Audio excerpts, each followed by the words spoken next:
In a shocking turn of events at a Knox Pro Wrestling showcase, 25-year-old Raja Jackson, son of former UFC light heavyweight champion Quinton "Rampage" Jackson, brutally assaulted fellow wrestler Stewart Syko Stu Smith, leaving the military veteran hospitalized after a vicious beating.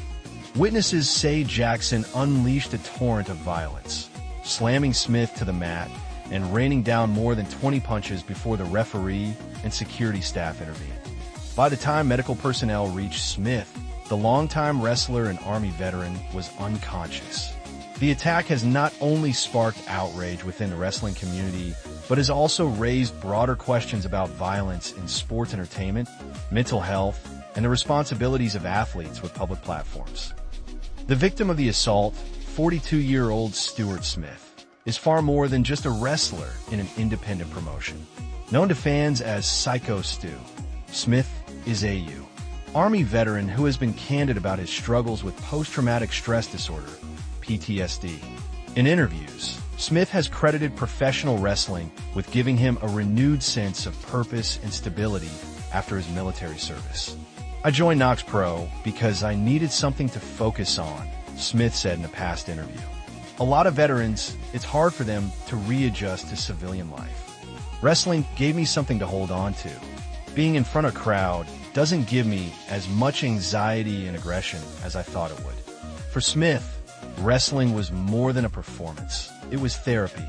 His ability to channel his energy into the sport provided an outlet that many veterans seek after experiencing combat trauma. That made the attack all the more devastating, not just physically, but emotionally for those who admire his story. As disturbing as the incident initially appeared, events took an even darker turn in the hours that followed. Reports confirmed that Smith briefly flatlined in the aftermath of the assault before being revived by on-site paramedics. Audience members described the scene as chaotic, with emergency medical staff rushing to stabilize the veteran as fellow wrestlers and fans looked on in horror. Smith was later transported to a nearby hospital, where he remains under close observation. His current condition has not yet been made fully public.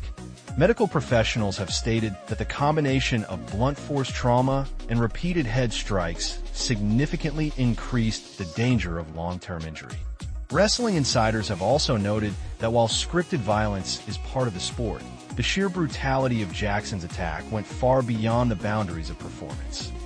The consequences for Raja Jackson were swift. Only hours after news broke that Smith had briefly lost vital signs, streaming platform Kick announced the ban of Jackson. In a public statement, Kick cited violent and disturbing behavior while live streaming as grounds for the ban. The suspension is significant because Jackson had been leveraging streaming platforms to expand his personal brand beyond wrestling, following in the footsteps of his father, who remains a well-known figure in combat sports and entertainment.